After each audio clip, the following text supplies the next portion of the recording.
ලේසි සිග්නේචර් ගතන විදිය බලමු. අමු ගස්ල, අමු මිරිස්, රතු ලුණු,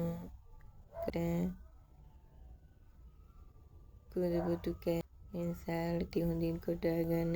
වෙන මිඟුරු කෑල්ලක් සුදු ලුණු ඒකත් හොඳින් කොටා ගන්න.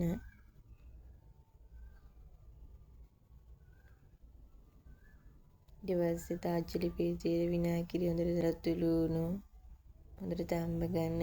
ඒ විදිහටම අමු මිරිසුත් තම්බ ගන්න. ඊට පස්සේ අපි ඊළඟ ගස් ලැබුත් හොඳට තම්බ ගන්න. ඊපස්සේ කඩදාසියකට වෙනම අහුරන්න තෙත බේරෙන්න.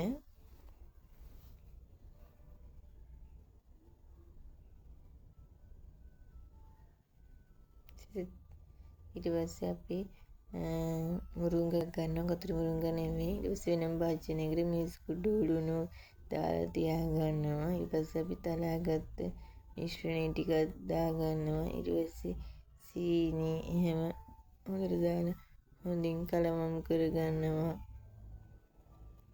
ඊට පස්සේ විනාගිරි දාලා හොඳට මිශ්‍ර කර ගන්න. ඉන්පස්සේ රතු ලුණු මිරිස් කාගත්තු අමු ගස් ලැබු ගෙඩිය ඒ සේරම දාගෙන හොඳට කලවම් කරන්න. හොඳට කලවම් කරනකොට තමයි පැවිච්චාරුවේ රස ගොඩක් වැඩි වෙන්නේ. ඉතින් හොඳට දාන්න සේරම දාලා කලවම් කරගන්න.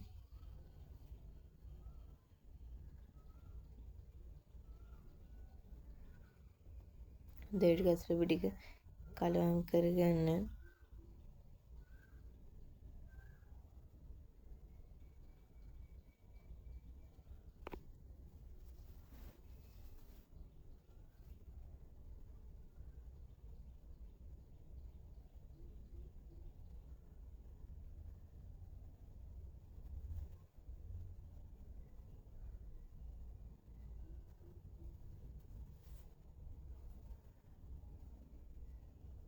ඉන්පසු අඹ තවරු මාළු කොළ හදාගත්ත අඹ මිශ්‍රණයක් දාලා හොඳට විනාගිරි දාලා හොඳට කලවම් කරගන්න.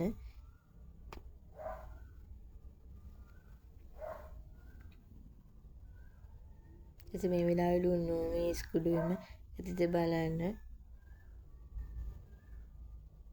ඊට හොඳින් කලවම් කරන්න සේරම.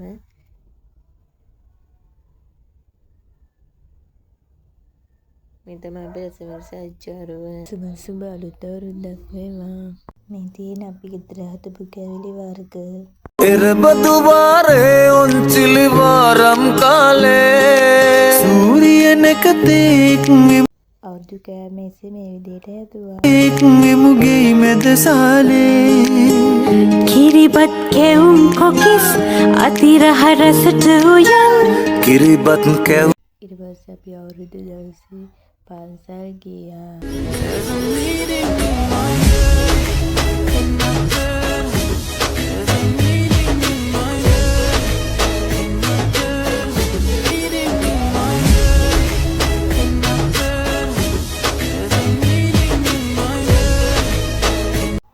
අපි බීම එහෙම හැදුවා. ඊට පස්සේ අපි කෑම හැදුවා. නෑදෑයෝ ආවා. ඉතින් වැඩි වීඩියෝ ගන්න බැරි වුණා. චුට්ටයි වීඩියෝ ගත්තේ. අලත් දවසේ මොකද කරේ කියලා පාලියෙන් කමෙන්ට් කරන්න යන්න. ඔච්චර තමයි ඉතින් මම වීඩියෝ කරගත්තේ. වැඩි වීඩියෝ කරේ. ඊළඟ ලස්සන වීඩියෝ එකක් අරගෙන එන්න.